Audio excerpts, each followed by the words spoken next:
बिस्मिल्लाहिर्रहमानिर्रहीम अस्सलाम वालेकुम। कल हमने एक्सरसाइज 6.4 के 2 क्वेश्चंस किए थे। आज हम क्वेश्चन नंबर 4 से ऑनवर्ड चलेंगे। क्वेश्चन नंबर 4 की स्टेटमेंट है, show that an equation of parabola with the focus at a cos alpha और a sin alpha and directrix x cos alpha plus y sin alpha plus a is equal to 0 is x sin alpha minus y cos alpha whole का square which is equal to 4a into x cos alpha plus y sine alpha. यानी कि हमने इन दो चीज़ों को लेके focus point और डायरेक्ट्रिक्स लाइन जो है उसको लेके हमने प्रूफ करना है इस सारे के इक्वल। ठीक है, अब जिस तरह हमने कल क्वेश्चन नंबर 2 का पार्ट 1 किया था उसमें भी हमें फोकस पॉइंट गिवन था और डायरेक्ट्रिक्स लाइन गिवन थी। तो हमने क्या किया था, उन दोनों को यूज़ करके तो हमने फाइंड किया था जो है इक्वेशन ऑफ पैराबोला को। तो आज भी हम इसी तरह उसी मेथड को अप्लाई करेंगे। सबसे पहले हम क्या करते हैं, हमारे पास फोकस पॉइंट क्या है, फोकस पहले गिवन लिख लेते हैं। फोकस है हमारे पास a cos alpha and a sine alpha, और दूसरी चीज़ हमारे पास क्या गिवन है, डायरेक्ट्रिक्स लाइन जो कि है x cos alpha plus y sine alpha plus a which is equal to 0। और उसी तरह जिस तरह हम कल क्वेश्चन नंबर 2 के पार्ट 1 में किया था, लेट किया था हमने कि जो है पी हमारे पास कोई पॉइंट है एक्स वाई का, be any point on parabola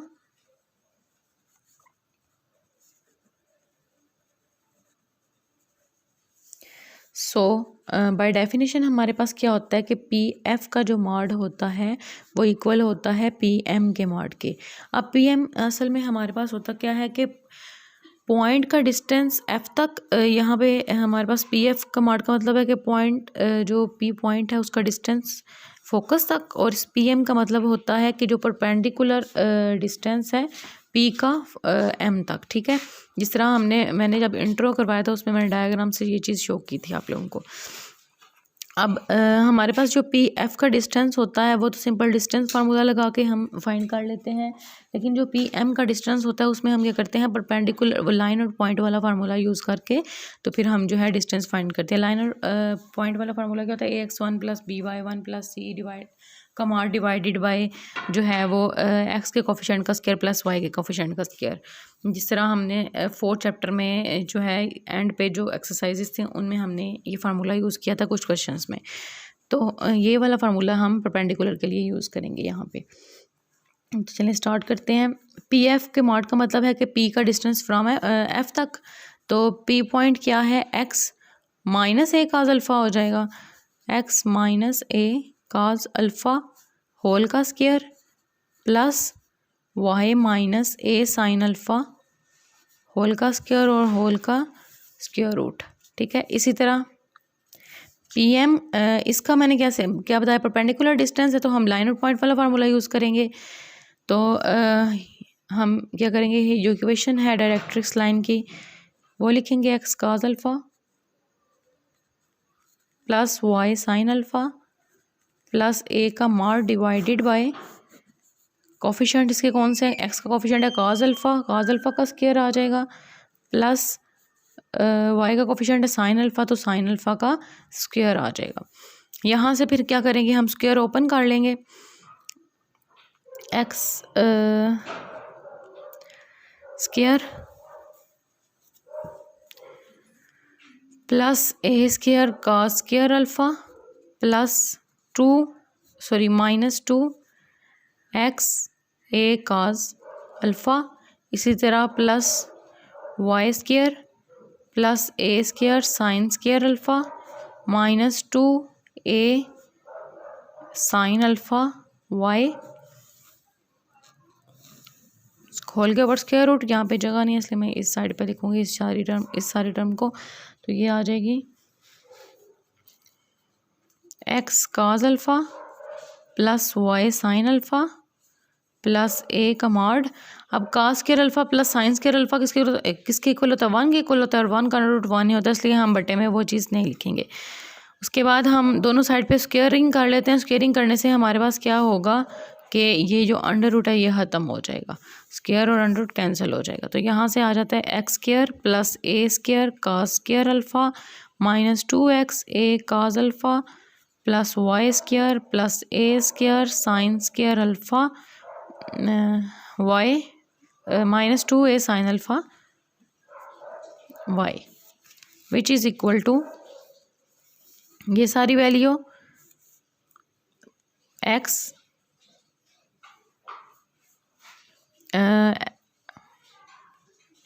x cos alpha plus y sine alpha plus a whole का square.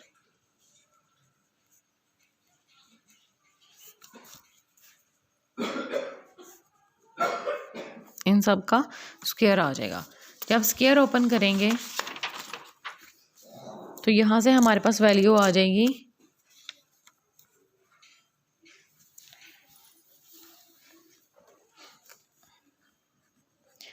X square plus a square cos square alpha minus 2ax cos alpha plus y square plus a square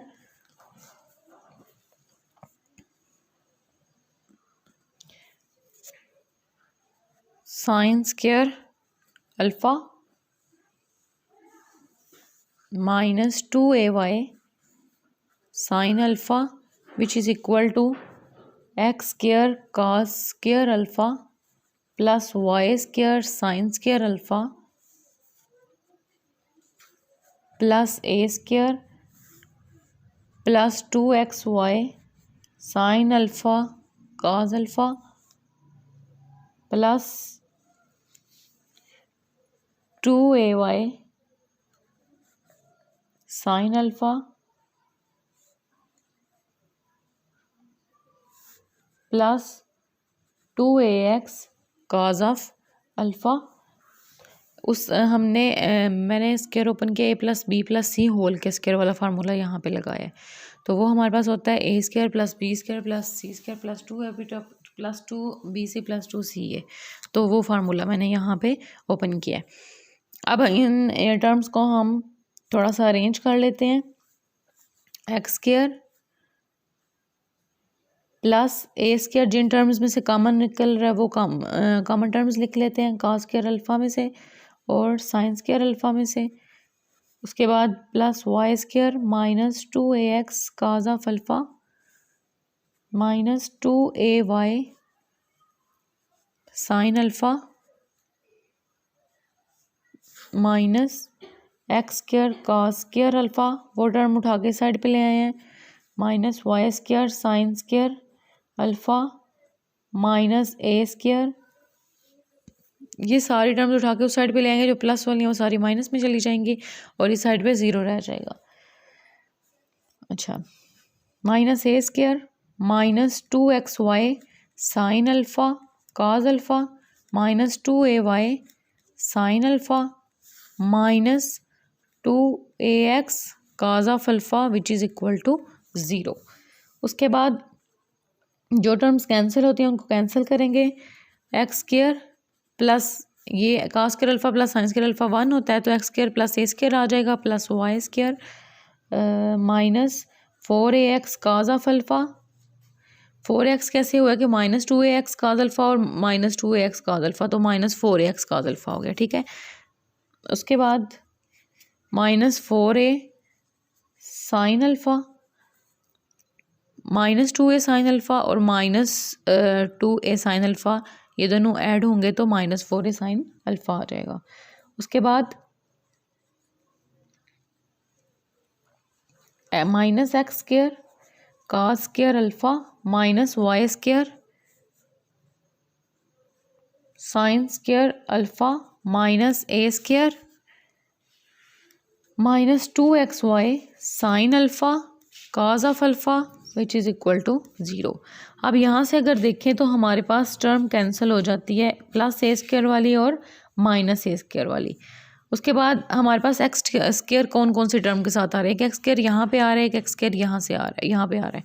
तो इन दोनों terms को इकट्ठा करके x square को common निकाल लेते हैं। तो x square into 1 minus cos square alpha, ये चीज़ आ जाएगी यहाँ से। प्लस वाई स्क्वायर अगर हम कॉमन निकालें, एक यहाँ पे वाई स्क्वायर आ रहा है, एक यहाँ पे आ रहा है, तो y square into 1 minus sine square alpha आ जाएगा। उसके बाद minus 2xy sine alpha cos alpha और माइनस 4a अगर हम कॉमन निकालें तो x cos of alpha plus y sine of alpha which is equal to 0। ठीक है, यहाँ से अगर हम माइनस 4a कॉमन निकालें तो हमारे पास टर्म्स क्या रह जाती हैं, x काज alpha plus y sign alpha. Plus क्यों है, क्योंकि बाहर माइनस कॉमन निकाला है तो अंदर वाली जो साइन है वो चेंज हो जाएगा। उसके बाद इसको फर्दर अगर सॉल्व करें तो 1 माइनस काज स्क्वायर अल्फ़ा की वैल्यू होती है साइन स्क्वायर अल्फ़ा। ट्रिग्नोमेट्रिक में ये सारी चीज़ें, ट्रिग्नोमेट्रिक फंक्शंस में ये सारी चीज़ें पढ़ के आए हुए हैं। इसी तरह 1 माइनस साइन स्क्वायर अल्फ़ा की वैल्यू होती है equal to cos square alpha. तो इसकी जगह पे हम y square cos square alpha minus 2xy sine alpha cos of alpha, ये 4 वाली वैल्यू उस साइड पे लेके जाएं तो प्लस में हो जाएगी 4a into x cos of alpha plus y sine of alpha. उसके बाद यहाँ से अगर हम फर्दर सॉल्व करें इन वैल्यूज़ को तो यहाँ से आ जाता है x sine alpha minus y cos alpha whole का स्क्वायर।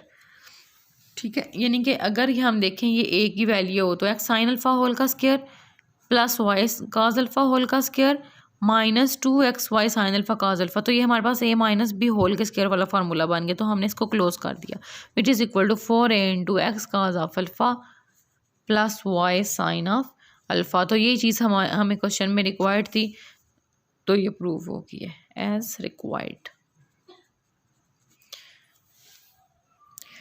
उसके बाद क्वेश्चन नंबर 5 है। क्वेश्चन नंबर 5 की स्टेटमेंट क्या है, show that the ordinate at any point P of the parabola is a mean proportional between the length of the latus rectum and abscess of P. कहता है कि हमने show करना है कि जो ऑर्डिनेट है किसी भी पॉइंट पी पे जो है वो ऑफ द पैराबोला किसी भी पॉइंट पी पे वो मीन प्रोपोर्शनल होगा between the lengths of the latus rectum and abscissa.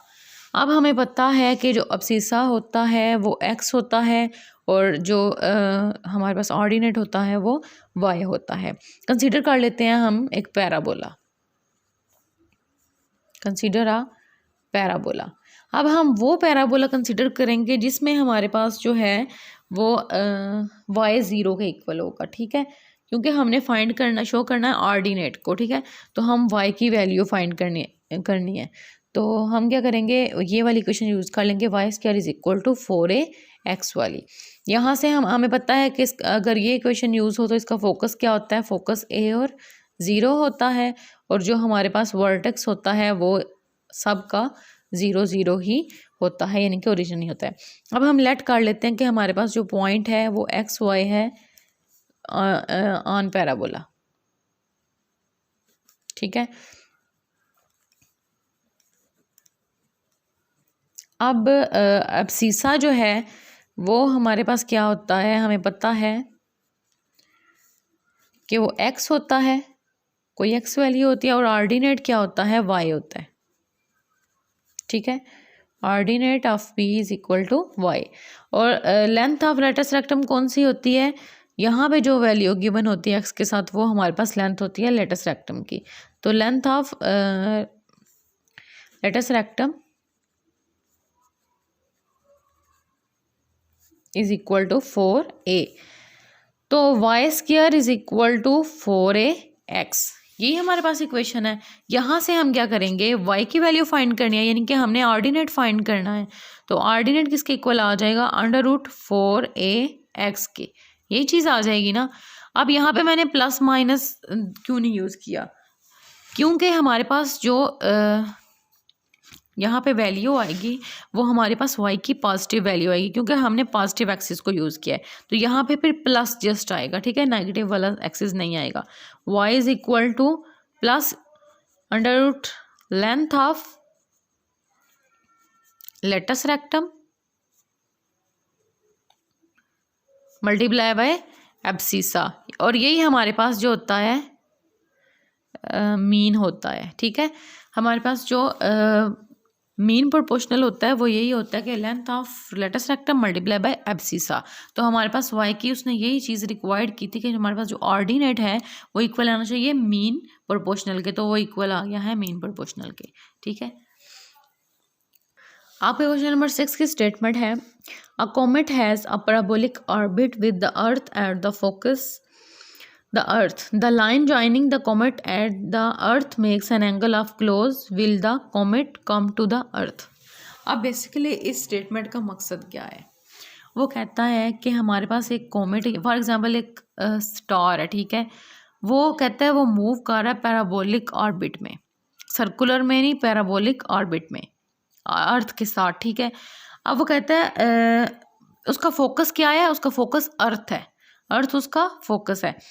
अब उसने क्या फाइंड, हमने उसमें क्या करना है? फाइंड हमने वो पॉइंट करना है उस पैराबोलिक ऑर्बिट का जो नियर द अर्थ होगा, ठीक है, यानी कि नियर द फोकस होगा। फोकस हमने अर्थ लिया है, हमने फाइंड क्या करना है? हमने वो पॉइंट फाइंड करना है जो नियर द फोकस होगा। बेसिकली इस सारी स्टेटमेंट का मकसद यही है कि एक हमारे पास कॉमेट है, वो मूव कर रहा है पैराबोलिक, फॉर एग्जांपल ये हमारे पास पैराबोलिक पाथ है, इसमें ये मूव कर रहा है, ठीक है। उसके बाद वो क्या कहता है कि उसका जो फोकस है वो अर्थ है, ठीक है।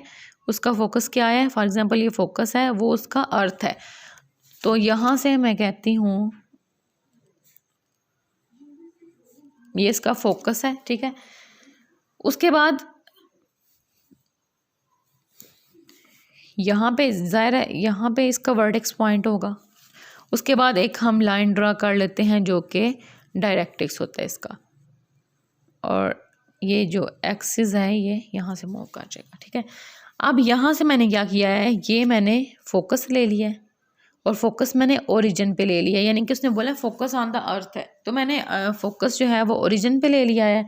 तो वर्टेक्स फिर इसका क्या होगा? वर्टेक्स एक साइड, एक पॉइंट इस साइड पे होता है इसके, तो वर्टेक्स इसका फिर यहाँ से -a हो जाएगा। तो जब वर्टेक्स -a होता है तो जो फोकस का डिस्टेंस वर्टेक्स से होता है वही वर्टेक्स का डिस्टेंस जो है वो डायरेक्ट्रिक्स लाइन से होता है, यानी कि -a और -a -2a यहाँ पे पॉइंट आ जाएगा।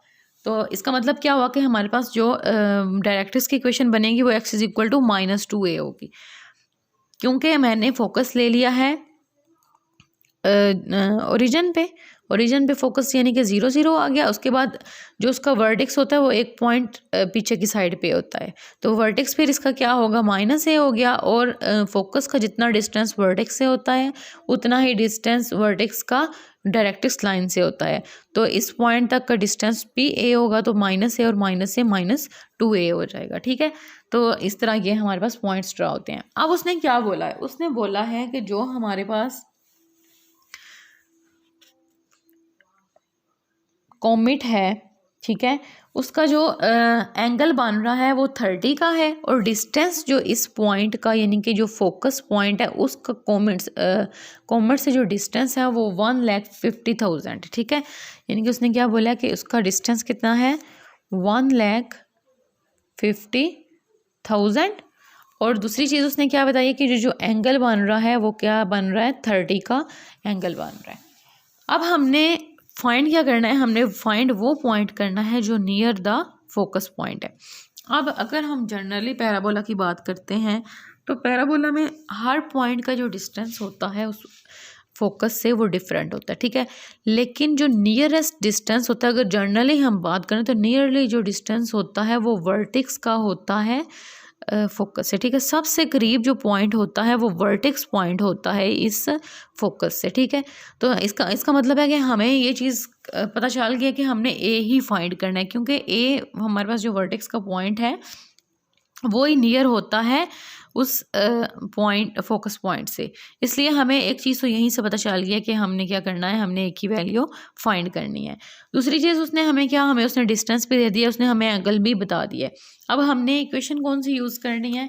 हमने पैराबोला की इक्वेशन यूज़ करनी है, और वहाँ से हमने जो है वो जिस तरह हम पीछे जब हमारे पास पॉइंट्स गिवन होते थे वर्टेक्स का और डायरेक्ट्रिक्स लाइन गिवन होती थी, तो हम जो है वो इजीली पैराबोला की इक्वेशन फाइंड कर सकते थे, इसी तरह वैल्यूज़ वगैरह फाइंड कर सकते हैं। यहाँ पे भी हम वैसे ही करेंगे, ठीक है। सबसे पहले हम क्या करते हैं, हमें पता चल गया कि डायरेक्ट्रिक्स लाइन अगर x is equal to -2a है तो x plus 2a is equal to 0 हो जाएगा। यहाँ से हमारे पास डायरेक्ट्रिक्स लाइन की इक्वेशन आ जाती है, ठीक है।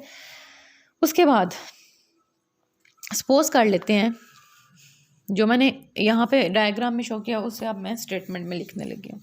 सपोज क्या करना है कि हमारे पास जो अर्थ है वो फोकस है। मैंने अर्थ को फोकस लिया है, अर्थ इज फोकस, और फोकस हमारे पास क्या है, मैंने ओरिजिन पे फोकस को ले लिया, ठीक है। एंड वर्टेक्स पर हमने क्या लिया है, -a और 0। अब वो कहता है डायरेक्ट्रिक्स लाइन हमारे पास क्या आई है, x plus 2a is equal to 0। यहाँ से हमारे पास डायरेक्ट्रिक्स लाइन भी आ गई है। जब हमारे पास फोकस भी होता है, वर्टेक्स भी गिवन हो, डायरेक्ट्रिक्स लाइन भी गिवन हो, तो फिर हम क्या करते हैं, हम कौन सा फार्मूला लगाते हैं, वही बाय डेफिनेशन पी एफ का mod is equal to P M का मॉड। अब देखिए यहाँ से अगर हम देखें तो ये पी एम वाला बन रहा है और ये पी एफ बन रहा है, ये पॉइंट पी एक्स और वाई है, ठीक है, जिस तरह पिछले क्वेश्चन हम करते हैं। अब यहाँ पे जो पी एक्स वाई पॉइंट है उसने हमें यहाँ से लेके यहाँ तक हमने डिस्टेंस फाइंड करना होता था, पी से एफ तक का डिस्टेंस हमने फाइंड करना होता था, तो वो उसने हमें दे दिए 1,50,000, ठीक है, ये हमारे पास गिवन है। अब दूसरी चीज़ पी एम में हम क्या करते थे, हम फार्मूला यूज़ करते थे वही वाला जो हम लाइन और पॉइंट का यूज़ करते हैं डिस्टेंस फाइंड करने के लिए, ठीक है। तो वो क्या फार्मूला होता है, हमारे पास जो इक्वेशन आती है x प्लस 2a का मॉड डिवाइडेड बाय इसके कोफिशिएंट का मैग्नीट्यूड, ठीक है। तो यहाँ पे हम पी एफ के मॉड की जगह पे हम क्या लिखेंगे, पी एफ का मॉड जो है वो इक्वल है, यहाँ पे अब हमें पी एफ गिवन है, ठीक है, वो है 1,50,000। दूसरी चीज़ पी एम का मॉड वो इक्वल है x प्लस 2a का मॉड डिवाइडेड बाय 1 का स्क्वायर। यहाँ से हम इन दोनों की वैल्यूज़ लिखें अगर, तो 1,50,000 is equal to x plus 2a का मॉड, ठीक है। अब अगर हम इसे मॉड को अगर ख़त्म कर दें, मॉड का मतलब होता है positive value, x plus 2a लिख सकते हैं हम। अब यहाँ से 2a अगर इक्वल आ जाए 1,50,000 माइनस x के, तो a की वैल्यू आ जाएगी 1,50,000 minus x divided by 2। Find हमने a ही करना है, ठीक है। अब यहाँ से हमें a फाइंड करने के लिए पहले x भी रिक्वायर्ड है, तो x हम कैसे फाइंड करेंगे, जब देखें यहाँ से डायग्राम से देखें, हमें ये डिस्टेंस जितना उसके दरमियान डिस्टेंस है वो भी हमें पता है 1,50,000। दूसरी चीज़ हमें पता है कि ये हमारे पास जो एंगल है वो 30 का बन रहा है। अब ये एक्स एक्सिस है और अगर हम इन पॉइंट्स को मिला दें तो यहाँ पे ये वाई बन जाता है। अब जो एंगल है वो हमारे पास जो 30 डिग्री है, ये हमारे पास कॉस ऑफ 30 डिग्री एंगल जो है वो कॉस का बन रहा है, cos 30 degree, which is equal to, cos का एंगल किसके इक्वल होता है, बेस ओवर हाइपोटेनस। तो बेस हमारे पास क्या है, x है, और हाइपोटेनस क्या है 1,50,000, ये हमें गिवन है। उसके बाद यहाँ से हम इजीली x की वैल्यू फाइंड कर सकते हैं। x की वैल्यू क्या आएगी, कॉस 30 डिग्री पे क्या होता है √3/2 which is equal to x over 1,50,000। अब यहाँ से अगर हम करें x की वैल्यू फाइंड करनी है तो हम 1,50,000 को साइड पे जाके मल्टीप्लाई करवा देंगे। मल्टीप्लाई करवाएंगे तो हमारे पास x की वैल्यू आ जाएगी √3/2 मल्टीप्लाई बाई 1,50,000। ये कैंसिल आउट होगा तो ये आ जाएगा 75,000।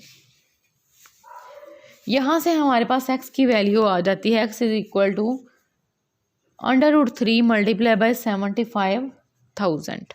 ठीक हो गया। अब ये x की जो वैल्यू आ गई है, इसको हम अगर यहाँ पे x की वैल्यू हम पुट करें तो हमें फाइंड कर सकते हैं, जो ही हमारा टास्क था।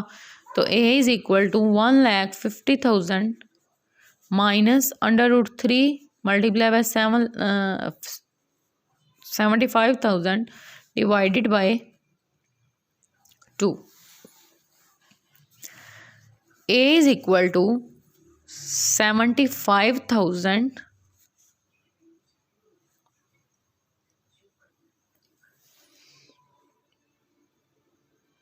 अगर हम यहाँ से कॉमन लें तो 2 माइनस √3 डिवाइडेड बाय 2 आ जाता है।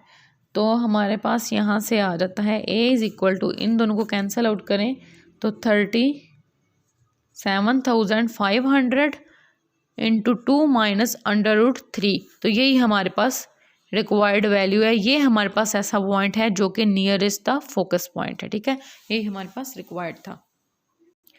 क्वेश्चन नंबर 8 की स्टेटमेंट है, a parabolic arc has a 100 metre base and 25 metre height. Find the height of the arc at the point 30 metre from the centre of the base. For example, ये हमारे पास x axis है, ये हमारे पास y axis है। उसने क्या बोला है, पैराबोलिक आर्क है। ठीक है, और उसने क्या बोला है कि ये हमारे पास पैराबोलिक आर्क सेंटर है। ठीक है, ऐसे हमारे पास इसका जो वर्टेक्स पॉइंट है वो सेंटर पे हम रख लेते हैं। ठीक है, इसका मतलब क्या हुआ, 100 मीटर बेस का मतलब ये हुआ, ये यहाँ से अगर ये स्टार्ट हो रहा है यहाँ से, तो 50 इस साइड पे आ जाएगा और 50 इस साइड पे आ जाएगा। 50 + 50 इज इक्वल टू 100। ठीक है, हाफ हाफ है दोनों साइड पे, तो 50-50 होगा। टोटल बेस इसकी 100 है, तो हाफ इस साइड पे आ गई, हाफ इस साइड पे आ गई। उसके बाद दूसरी चीज़ उसने क्या बोला, 25 मीटर हाइट है। अब हमने इसके पॉइंट्स कैसे बनाने हैं। मैं कहती हूँ कि ये हमारे पास पॉइंट ए है और ये हमारे पास पॉइंट बी है। एक्स की वैल्यू एक्स एक्सिस पे यहाँ पे अगर नेगेटिव साइड पे है तो -50 हो जाएगा, तो -50 एक्स की वैल्यू आ जाएगी, और वाई पॉजिटिव है तो वाई की वैल्यू 25। इसी तरह हाइट उसने बोली है ना कि 25 है। उसके बाद दूसरी चीज़, यहाँ पे एक्स एक्सिस पे क्या होगा, x 50 होगा और y क्या होगा 25, क्योंकि दोनों एक्सिस पॉजिटिव हैं, इसलिए दोनों वैल्यूज पॉजिटिव लेंगे। अब उसने बोला है कि हमारे पास बेस 100 मीटर है, हाइट उसने बोला कि 25 मीटर है। उसने बोला कि हमने फाइंड करना है कि जब हाइट जो है, बेस जो है वो 30 मीटर पे होगी, यानी कि अगर हमारे पास यहाँ से बेस बन रही है 50 पे, तो यहीं कहीं पे 30 होगी, ऐसा ही है। तो हमने बेसिकली ये वाली चीज़ फाइंड करनी है। ठीक है, चलिए स्टार्ट करते हैं। कंसीडर कर लेते हैं पैराबोलिक आर्क।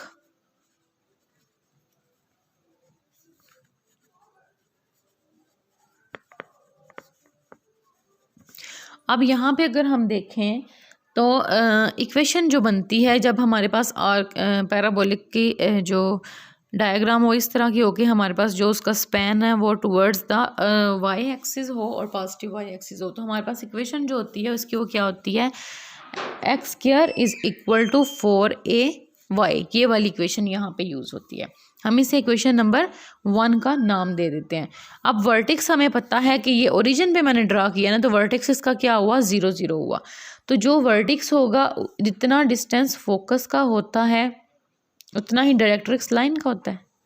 तो यहाँ पे कहीं डायरेक्ट्रिक्स लाइन आएगी और वो क्या होगी, हमारे पास x 0 होगा और y जो है वो -a होगा, और यहाँ पे हमारे पास x 0 होगा और y a होगा। ठीक है, यहाँ से फोकस भी निकाल लिया मैंने। अब हमारे पास जो, अगर हम b पॉइंट को देखें, वो हमारे पास है 50 और 25। ठीक है, b पॉइंट क्या है, 50 और 25। अगर हम उस चीज़ को लें, पैराबोला की साइड को लें, तो x की वैल्यू फिर क्या है, 50 है, 50 का square which is equal to 4a into y की वैल्यू क्या है 25। तो 50 का स्क्वायर किसके इक्वल होता है 2500 विच इज़ इक्वल टू 4 को 25 से मल्टीप्लाई 100a। ठीक है, तो यहाँ से हमारे पास इसकी वैल्यू आ जाती है a इज़ इक्वल टू 25। ए की वैल्यू हमारे पास क्या आ गई 25। अब इस a की वैल्यू को हम पुट कर देते हैं यहाँ पे। जनरल टर्म मैंने 0a यूज़ किया, अब हमें a की वैल्यू पता चल गई कि वो क्या है 25। Put a is equal to 25 in equation 1। तो x square is equal to 4 into 25 y, x square is equal to 100 y. तो यहाँ से ये हमारे पास इक्वेशन नंबर 2 आ जाती है। उसके बाद अब हमने क्या करना है, हमने चेक करना है कि जब हमारे पास बेस जो है उसकी वो 30 मीटर पे होती है। जब वो 30 मीटर पे होती है तो तब उसकी जो हाइट है वो क्या आएगी। ठीक है, चलिए चेक कर लेते हैं यहाँ से। अगर हम यहाँ इस पॉइंट पे देखें और x की वैल्यू हमें बेस x है ना, तो x की वैल्यू हमें 30 गिवन है और यहाँ पे अगर वो इसकी हाइट y थी तो यहाँ पे इस पॉइंट पे अगर y थी तो यहाँ पे y1 होगी। तो हम ले लेते हैं यहाँ पे y की वैल्यू y1। ठीक है, लेट कर, और हम कहते हैं कि ये हमारे पास कोई C पॉइंट है। C पॉइंट हमारे पास है तो हम पुट कर लेते हैं इन ये 30 और y1 की वैल्यू इक्वेशन नंबर 1 में। इस इक्वेशन में हम इक्वेशन नंबर 2 में पुट कर देते हैं। लेट C पॉइंट हमारे पास क्या है, x की वैल्यू जिसमें 30 है और y की वैल्यू मैंने y1 ले लिया है। ठीक है, तो वो पुट कर देते हैं इन इक्वेशन नंबर 2। तो जब हम इक्वेशन नंबर 2 में पुट करेंगे तो x की जगह पे 30 आ जाएगा, 30 का square which is equal to 100 into y की वैल्यू क्या है y1। उसके बाद 30 का स्क्वायर जो है वो 900 आ जाता है, 100 y1, तो y1 की वैल्यू क्या आ गई है 9। यहाँ से हमने y1 की वैल्यू 9 निकाल दिया, यानी कि जो जब हमारे पास बेस 30 पे थी तो जो y का पॉइंट था वो एट द 9 था। अब हमारे पास अब हमने हाइट फाइंड करनी है, रिक्वायर्ड हाइट जो है हमने वो चेक करनी है। हमें पता है कि जब हमारे पास वैल्यू जब हमारे पास आई है हाइट जो ऑलरेडी a की वैल्यू जो है वो 25 है, तो a इज़ इक्वल टू होगा y1 के, तो a minus y1 is equal to height of the required height तो a की वैल्यू 25 है, 25 minus 9 is equal to height जो कि रिक्वायर्ड है, और 25 में से 9 को माइनस 16 मीटर। तो यहाँ से हमारे पास हाइट आ गया 16 मीटर जो कि रिक्वायर्ड थी। यानी कि हमारे पास जो पॉइंट 30 बेस जब होती है तो हमारे पास वहाँ पे y की वैल्यू जो है वो 9 होती है और हाइट जो है वो हमारे पास 16 मीटर होती है। तो यही हमारी एक्सरसाइज थी। यहाँ पे एक्सरसाइज ख़त्म हो जाती है। अगर कोई क्वेरी हो, कोई क्वेश्चन पूछना हो तो आप लोग जो है वो व्हाट्सएप पे मुझसे कांटेक्ट कर सकते हैं।